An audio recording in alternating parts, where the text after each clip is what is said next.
Okay, so once again, I'd like to welcome you all to Investing 101. My name is Maria Birchall. I'm head of adult services for School Library. And tonight we have joining us Katrina Boyer from the US or the Pennsylvania State Department of Banking and Securities. Katrina. Thank you so much, Maria. It's my pleasure to be with you here this evening.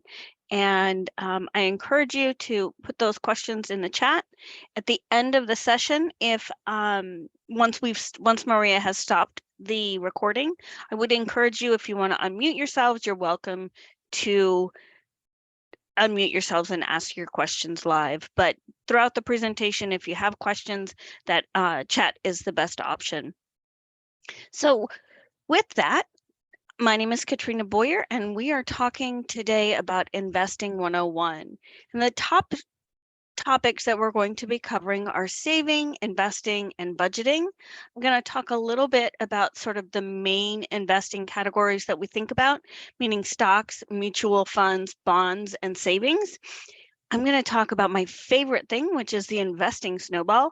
And then finally, I'll provide you with resources so that you can learn more. Because at the end of the day, the reality is that I could talk for days and days about investing and not cover but the tip of the iceberg. So I always try to encourage people, take what I share and add to it your own homework and do your own research and get the rest of the information so that you're able to have a better understanding and make good, strong financial decisions for yourself. But I always like to talk about the differences between saving and investing right off the bat, because so often we kind of use those terms interchangeably. But it's really important that we understand that when we talk about savings, that's where we want to keep money that we're going to use in the not too distant future. I like to say it's money that you're trying to save for a specific item that's less than 2 to 5 years away. It might help you to meet your emergency needs. We learned about how much we needed an emergency fund when COVID happened, when we found ourselves maybe looking for new jobs or suddenly without pay until things sort of got back to normal. Maybe one of our goals is to take a vacation in a couple of years. Keep in mind that money that's in a bank or a credit union, a deposit institution that holds your deposits, are insured up to $250,000 per account holder. So that means if you have 3 accounts at one institution and you're the only person whose name is on the account, you can have a total of $250,000. If there are 2 of you and you've got combined assets, you can have up to $500,000. Again, it's where our short-term stuff goes. When we think about investing, those are our stocks, bonds, and mutual funds, things of that nature, exchange traded funds, all of those different funds. We have to keep in mind that they're not insured in the sense that we think of with financial institutions. There is insurance against certain things when you have money in an investment firm, but by and large, we have to keep in mind that the value of the money that's in those accounts is going to ebb and flow, much like the investment world does. But that's where we're going to keep our money for our long-term goals. More than 3 to 5 years, you might think about retirement as one of those big things that we all try to save for. But what about saving money for our children's education beyond high school? Or what about starting to invest in a wealth building account so that in 10 years, maybe you want to pay cash for a home?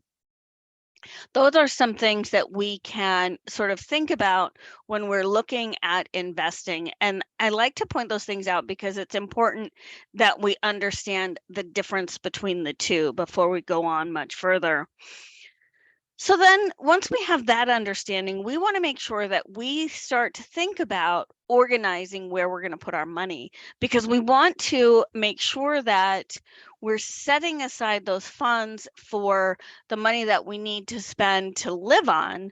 But if our goals are to sort of start to put away for the long-term goals, it's important that we actually start to be intentional about putting that money aside. And so when you start to put together a spending plan, making sure that you put money aside for reaching those long-term goals, maybe for putting into that emergency fund and maybe into savings for some of those short-term goals is really important.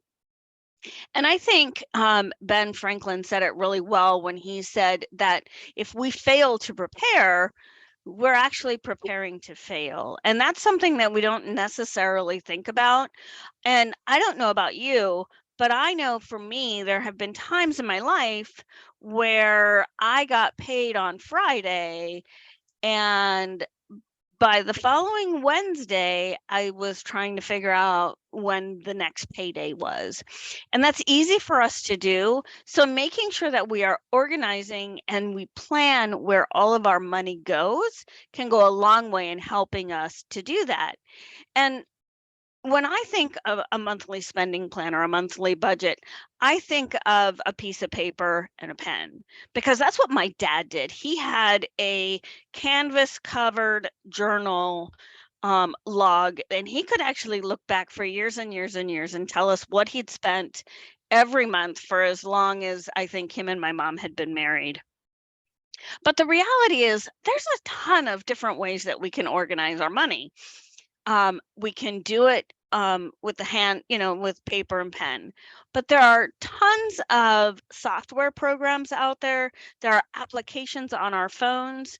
My daughter and her husband, when they got married, they discovered that they found a really great application on their phones where they could sort of plan out their budgeting that way, and then they could see what each other were spending. It was kind of a cool tool, and they keep telling me that I should check it out, but I'm sort of an old school person and I want to keep it on paper. But the reality is we just have to figure out what's going to work for us so that we can begin that process of knowing and planning for our financial futures.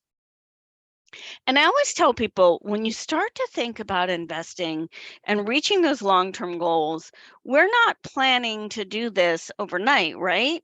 The reality is that this is not a sprint. It's a marathon. And this is going to be a lifestyle for us for many, many years. And I think that is something that's really important for us to understand. Later on in today's session, we're going to see the investing snowball and how those, that small amount that you put in every week or every month adds up over the long term. But it's important that we keep that in mind when we look at the fact that we're starting to put money aside. And maybe it doesn't feel like it's growing very quickly, but over time it really does begin to grow. So just to recap, again, short-term money for emergencies, saving for those short-term goals. We want to keep that in a financial institution, a depository institution like a bank or a credit union. We want to plan to invest for our long-term goals like retirement, home buying, or our children or grandchildren's secondary education. And so as we start to talk about investing, we're going to be talking about three levels of risk tolerance. So we're going to talk about stocks and mutual funds, exchange traded funds, those types of things. Those are considered the higher risk. And then we'll talk about bonds and bond funds, and they're kind of middle of the road. And then the cash, CDs, and savings, that's money that we have in that deposit account that's not going to earn a lot of interest, but we know that it's very, very safe. So let's get started with talking about stocks. As I said earlier on in this session, I like to provide many, many resources. So I do want to tell you about publications that we have on our website. at dobs.pa.gov. If you go under the consumer tab, you can find our publications and reports. In there, we have a publication called The Basics for Investing in Stock. We also have mutual funds and exchange traded funds, could be all you ever need. We have a publication on bonds and bond funds, and there are oodles of publications where you can go to learn more. So we're going to go through this kind of quickly. So we kind of all know what stocks are. You know, the reality is we own a small piece of a company that's offered to the public.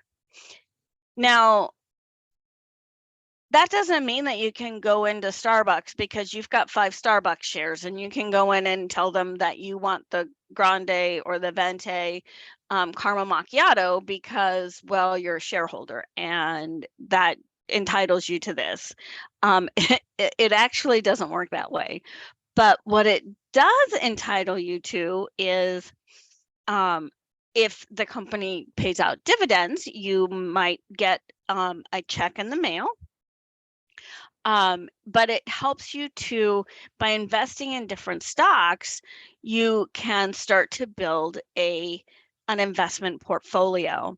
But if you're a first-time investor, it's really important that you understand that it's important that you have a portfolio that's diversified. And what that means is you're not putting all of your money into that very favorite company that you may have. Maybe you're a big iPhone person, so Apple is your favorite company. But here's the reality. We want to make sure that we invest in many different types of companies because not all industries do well all at the same time. So if, for instance, all of a sudden nobody's buying soda pop, the that industry may suffer, or maybe there's a problem with a mix.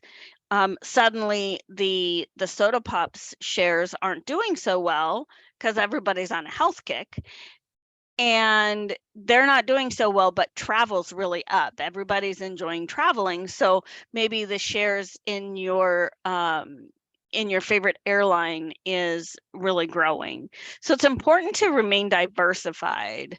You want to have that variety. Maybe you want to have big and small companies. I like to think about older and newer companies. One thing that is nice, older companies, they're well established. They may pay dividends, and we're going to talk about dividends in just a second. But some companies pay dividends. Others, their goal is to continue to grow the size of their company. So any profits that they see, they may reinvest that into the company to grow the company more. So it's important to understand what each company you're considering investing in does with their profits. Like I said, you want to have a diverse portfolio because if you put all of your investments into one type of company or one specific company, if something happens and that industry or that company would fail, you could experience significant loss. And so if you decide to be that person who loves to watch the market and buy and sell shares, when you sell your shares, be prepared that if you saw a price increase, you will likely be required to pay tax on that growth. So it's important to keep that in mind. Excuse me. So a few seconds ago, I mentioned some companies paying dividends. When a company does well, they make a big profit. They may share their profits with the shareholders. So as a shareholder, if you've got 15 shares, what would happen is you could receive a dividend payment for the value of 15 times whatever the dividend payment is. Because they're sharing the profits. So the more shares that you have, the higher your dividend payment may be. and we're going to talk about this later, but if you reinvest those dividends, the next time they pay dividends, your dividend is going to be higher because now hopefully you have more shares. So thinking about reinvesting can help you to grow that nest egg for when you're ready for that big, when you reach that the end of that goal that you're searching for, whether that's retirement or purchasing a home.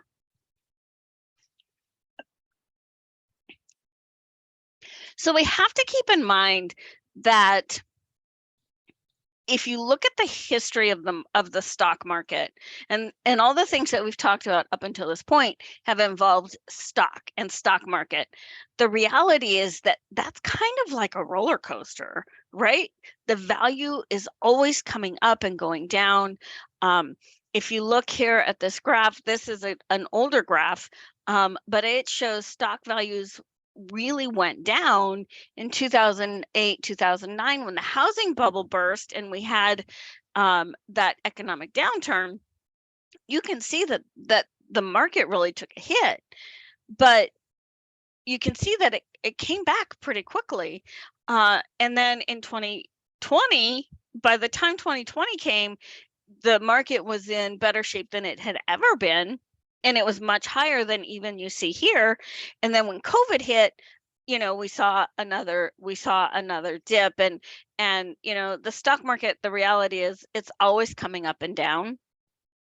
But it's good to keep in mind that if you look at the history, the long haul, the average returns on investments have been somewhere between 5 and 10% year after year on average. So it's important when you're thinking about being invested and buying individual stocks, and we're going to talk about funds in just a moment, but we have to expect that ebb and flow and value is going to come.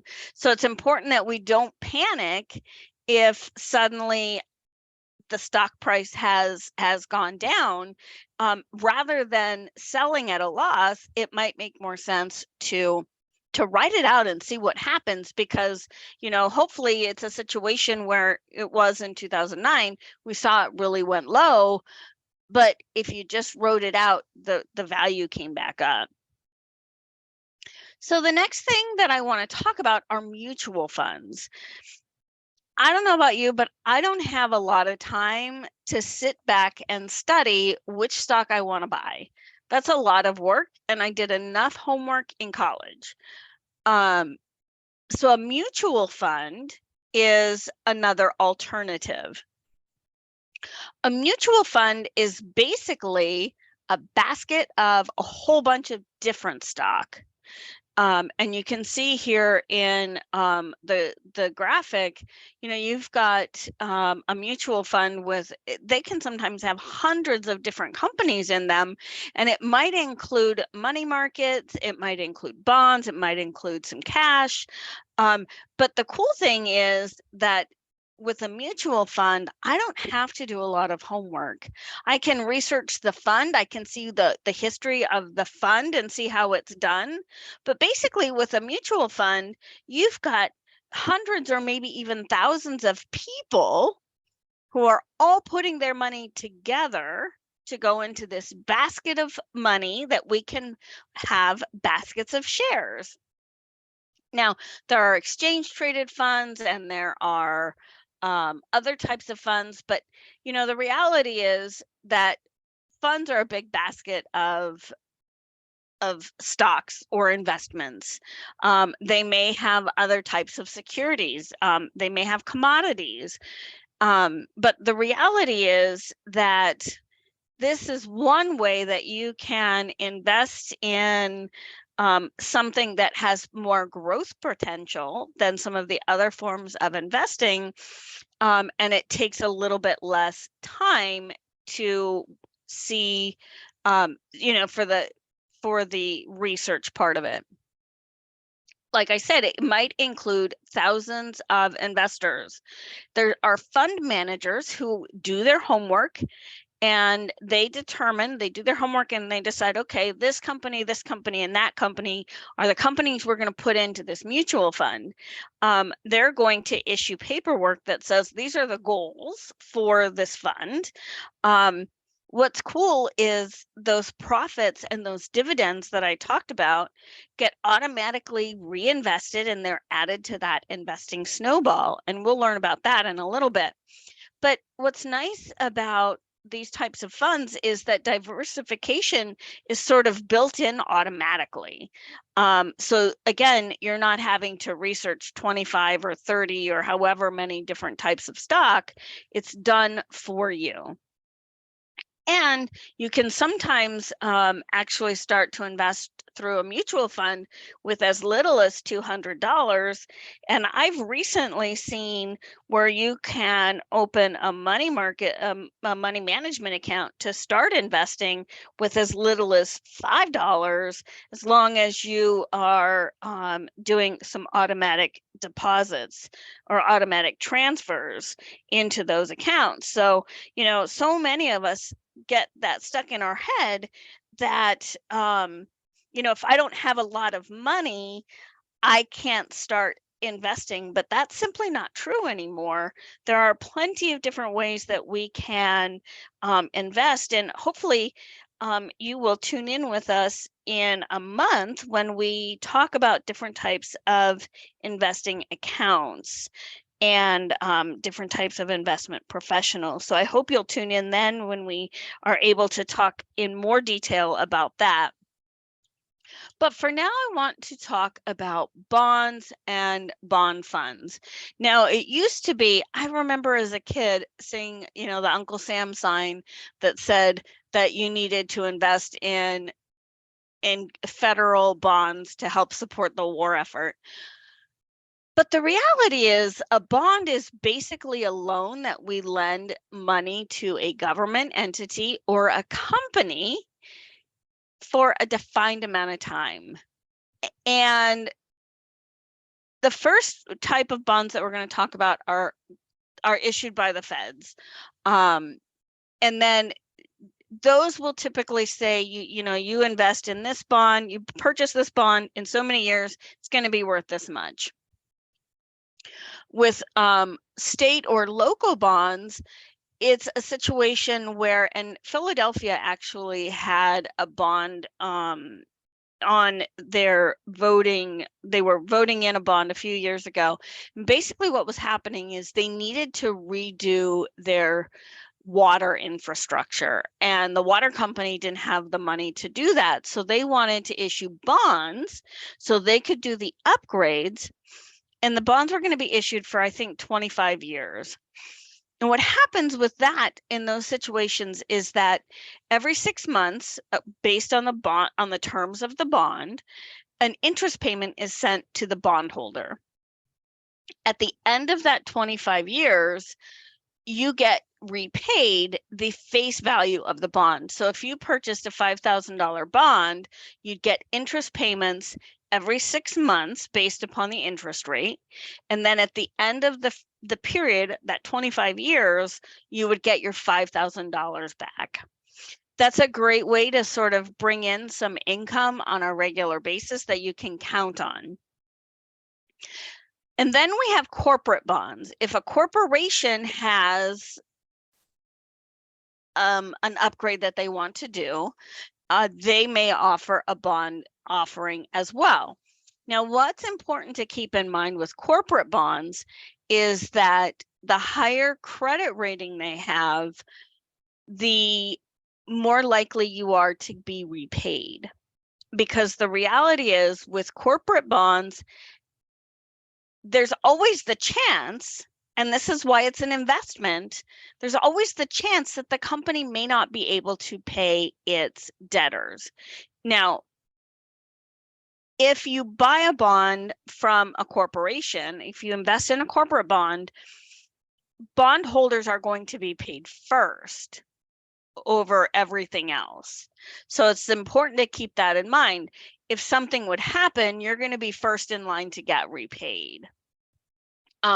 With federal bonds, you don't have to, you're not, the federal government isn't going to not pay its bonds. And state and local are also very, very unlikely to become insolvent. We saw that again in Harrisburg, where Harrisburg was facing that. But, the reality is that those types of things don't happen very often. But it's at the end of the day, investing always has some sense of risk associated with it. And it's important to understand what the terms are for your bond. And the reality is that those types of things, they're not going to pay as much interest as maybe investing in stocks or bonds, or mutual funds, but they're often considered safer than the other types of investments that we've talked about. And so then I want to talk about cash and CDs. That's the least risky. And we talked about why that is, because it really doesn't pay much interest at all. But we don't want to put all of our money into investments, because if there's an emergency, we need to be able to access that money. So we want to make sure that we keep some money in savings or certificates of deposit. And I want to talk about savings first. That's where we're going to keep some money for emergencies, maybe that big purchase. Maybe we're planning to put a down payment on a car or something along those lines. It's a low risk place that you can put your money. A certificate of deposit is going to pay you a little bit more interest than a traditional savings account. However, you're agreeing to allowing the financial institution to use your money for that certificate of deposit for the defined amount of time. So let's say I have $5,000 that I know I don't need for 3 years. In 3 years, I'm planning to take a really nice vacation. And so I want to buy a certificate of deposit so I'm not tempted to use it, but I know that I can only cash it in around the time that I need it. So I put in that lump sum of money. I wait until the time frame comes up, and then when I receive the letter that tells me I can cash it in on this date, I can do that. I can withdraw the money and I can get all of my interest. It's really important to understand with a certificate of deposit, and I've seen this before, where somebody accidentally misses the date that they have to cash it in. So the letter tells you you've got this 5-day time frame. And if you don't cash it in by the end of that 5th day, it's automatically going to turn over and it's going to renew for another 3 years. And here's the new interest rate. If you let that happen and you try to go in and cash it in on that 6th day, you're going to end up paying penalties because it automatically rolled over, and the penalties can be up to 30% of the value of the certificate of deposit. And so you want to make sure when you're investing in a CD through a financial institution, you have to make sure that you are aware of the date, the maturity date, because you don't want to miss it. I can't tell you. So prior to doing outreach and education, I was actually answered our consumer services line, and I'll talk about consumer services in a little bit, but I can't tell you how many people accidentally let their certificate renew, and then they were very angry because they were being penalized. Well, that's the terms of the certificate. It's important that you know what they are so that you're aware of it and you don't miss out. Now, I also want to mention money market savings accounts, which are different from money market wealth building accounts. At a financial institution, a money market account is typically a savings account that has a higher minimum deposit amount. So maybe they require that you keep $2,500 in that account. It pays a little bit more interest, which is, a great thing. And they may actually give you checks that you can write up to so many checks against that account per month. But make sure that you keep in mind that if your balance gets below a certain amount, you may start to be charged penalties again. So make sure that any money that you keep at a financial institution for savings, make sure that you keep track of the terms outlined within the account, because if you don't, you could lose money because to fees and costs. So make sure that you're aware of that. So I see here there's a question about why someone would choose a bond over a Standard & Poor 500 mutual fund. As far as whether or not for long-term growth that would make sense. It's only good around retirement. So that's actually a great question. And for every person, that is a decision that they have to make. If you're looking for some steady income to come in, every 6 months or so, perhaps a bond or a bond fund might make sense. But again, that's sort of up to each individual person and how they want their asset allocation to be and what their risk tolerance might be. But that was a great question. Thank you. So one of the questions that I often get is, how much should I have in savings? And, it used to be, we just said it was kind of a standard. You want to have 3 to 6 months worth of income to cover your living expenses. But one thing we didn't talk about was the fact that we have to include things that don't necessarily get paid every month. If you think about property taxes, car insurance, those are things that we only pay once or twice a year. If we don't include that when we think about what we need for that 3 to 6 months of living expenses, we may find ourselves short in those types of situations. We also want to think about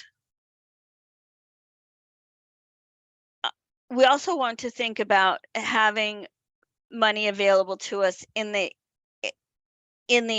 off chance there's an unexpected emergency. Maybe your car engine blows up, and you either have to make a decision between fixing the car itself, or maybe you end up having to buy another car. Having money to get you through until you make that decision can be very helpful. Sudden expensive medical bills are another one that we need to be aware of. I was out of state not too long ago last year, and I got sick and ended up in the hospital. Having that emergency fund was very helpful in that I had the money available, I could pay it, and not have to be concerned about that financial hardship. So it's important that we keep that in mind as well. So the reality is, if you think about how much money you need to have as an emergency backup, for every person that's different. That it kind of depends on what you do and a lot of different things.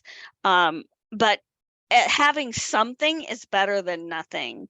Many people suggest that you have it, $1,000, and then build from there. The decision for that is also, incredibly personal, and we all have to sort of make that decision. So now I want to talk about asset allocation. According to Investopedia, asset allocation is a technique that sort of balances risks, the risk that we take with our investments, and it creates diversification by putting money into different categories. So like I talked about stocks, bonds, and mutual funds, spreading that money spreading your investments across each of those different things can help to ensure that in the event there's a down market, you're, at least something is in good shape. There are tons of different thought processes on asset allocation. There are some people that say that you basically allocate your money based upon your age. So some people will do, I'm in my 20s, so 20% of my investments are going to be in maybe bonds or bond funds, and the other 80 is going to be in stocks and mutual funds. As I start to get older, then maybe I want to move some of those things around. And when I'm, maybe 70 or 60 or 70 and I'm approaching my retirement age, I want to start moving some of that money that I had in stocks and mutual funds. Maybe I want to start transitioning it to bonds and bond funds so that there's less risk associated. And maybe I want to start keeping more money in cash. And we're actually going to talk about some different concepts on how to ensure that we don't end up spending all of our nest egg in our retirement years. And we're actually going to talk about some different types of options and thought processes to make sure that we don't end up running out, spending down more than we can afford to spend down in our old age. So that's something that we want to make sure that we consider as well. When you start to think about asset allocation, there are some things that you should consider. And these, you want to think about how much risk you're willing to take versus what you're expecting the return to be. Thinking about what your long and short-term goals are can really help with, if you've got a short-term goal of maybe 7 years, you want to be able to pay cash for a car, then perhaps having money in bonds or mutual funds, having that money set there, so that when the time comes and you're ready to buy that car in 7 years, you have the money that you can access to do that. Keep in mind that the more time that you have, the more risk you might be willing to take. But at the end of the day, you just have to do something. I know before I started working for the Commonwealth, I really had no plan for retirement. I was just going to work till I was dead, and hopefully Social Security didn't run out. And then I started working for the state, and I started to learn more. And I'm so grateful that I had enough years that I was still able to make some different choices and make sure that I would be ready for my long-term retirement years. And I can't wait now. I'm so excited. So here's sort of a breakdown. I talked about asset allocation, and this is sort of, when I'm in my 20s, I'm not going to have much in bonds, but I probably will have more in stocks, and mutual funds should be included there.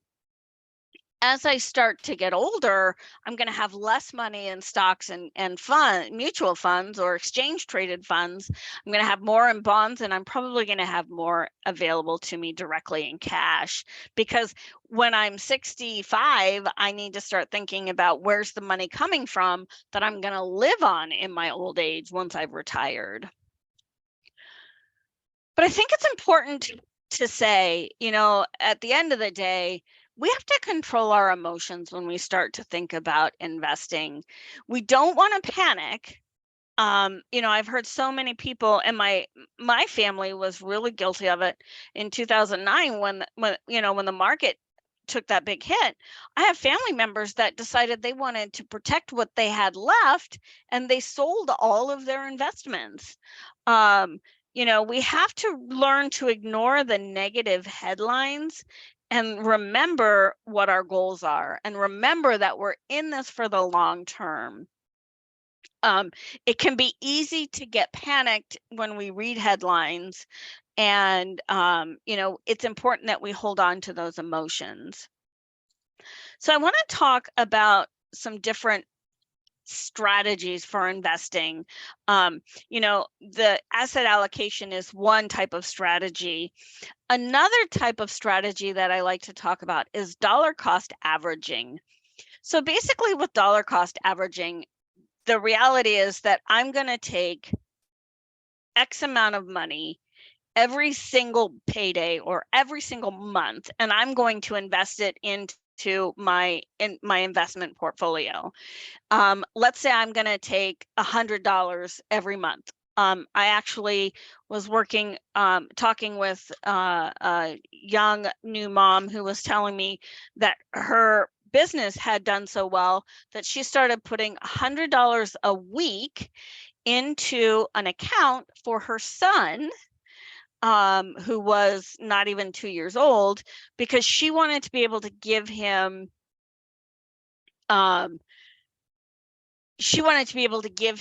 something that he could start off with once he turned 18. So dollar cost averaging basically says that I'm going to invest the same amount of money every week, no matter what the market is doing. And one of the reasons that I think that's a really cool concept is because no matter what the market's doing, I'm doing something. So if the market is really low and I'm still putting that same $50 or that same $100 in, I'm kind of getting investments on sale.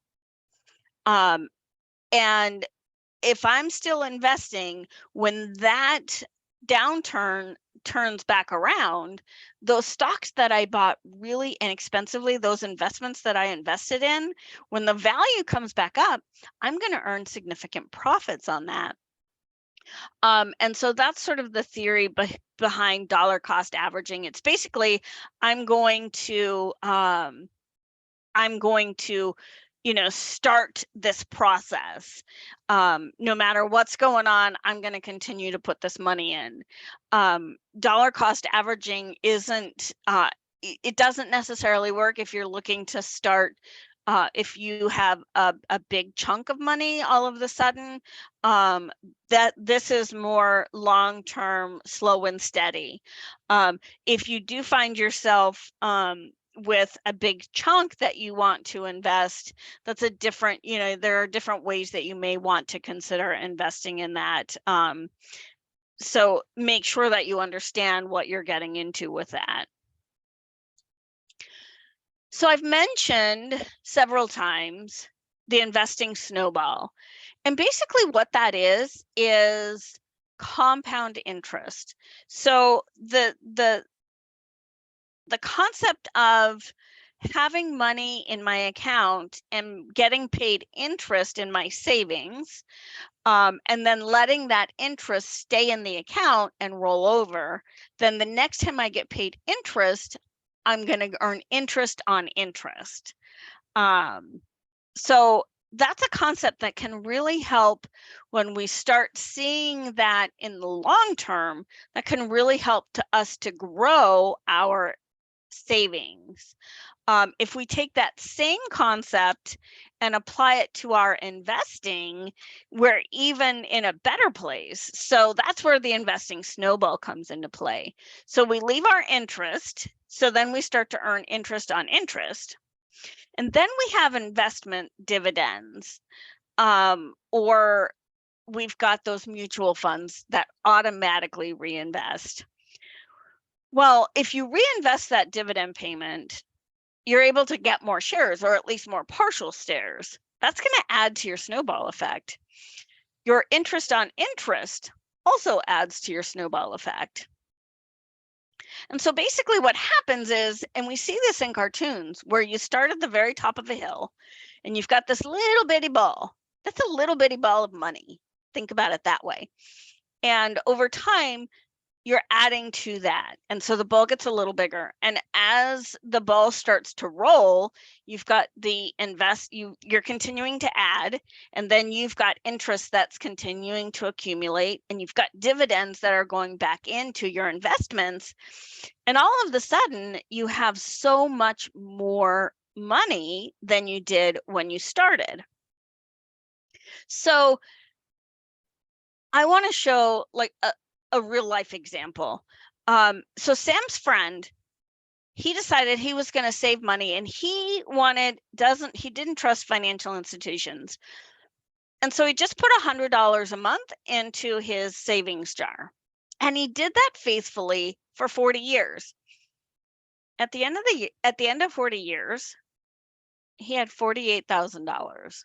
Now, at this point, Sam's friend is 60 or 70 years old. $48,000 isn't going to go very far for him. Now, Sam did the same thing, but he decided to put his money into a wealth building account. So he put the same $100 a month into that account faithfully. And this figure is on a very conservative return. It's 5%.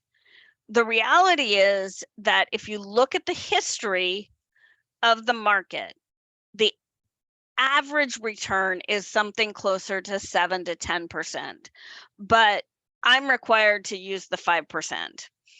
After 40 years, Sam had almost $146,000 as opposed to 48,000. I don't know about you, but I want the 145,000.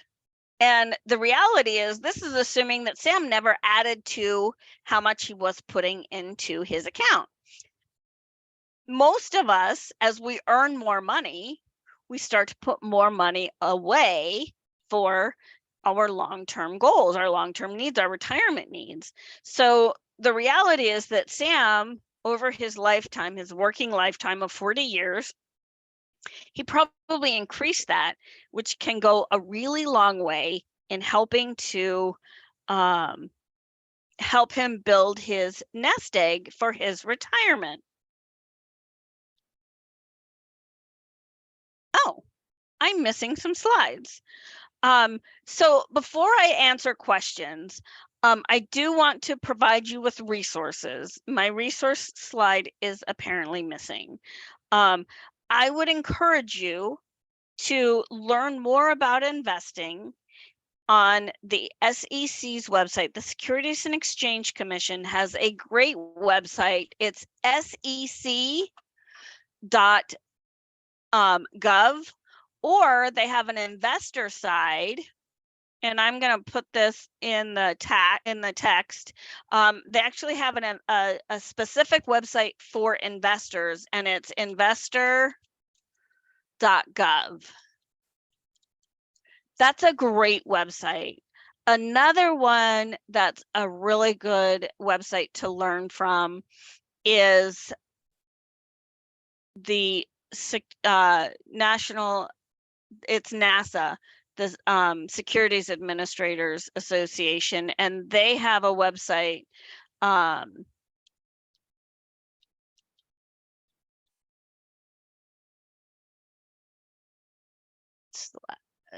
Investor Ed.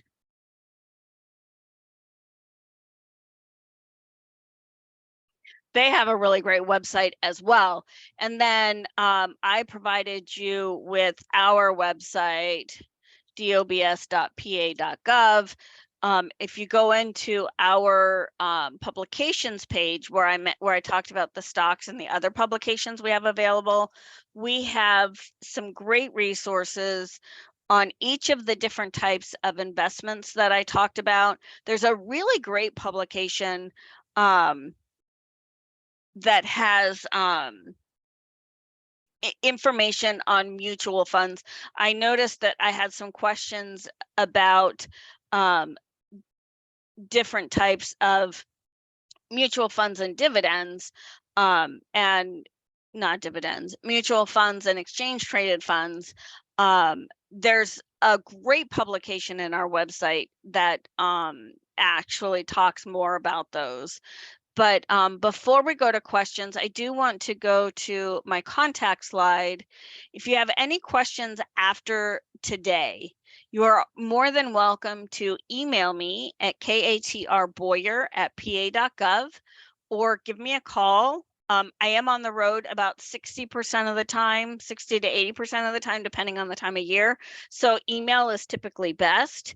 But I do want to make sure that this information is included. And Maria, if we want to stop the recording, then we can go back and answer any other questions that have come through the chat box, and we can answer any live questions that may come through. Sounds good.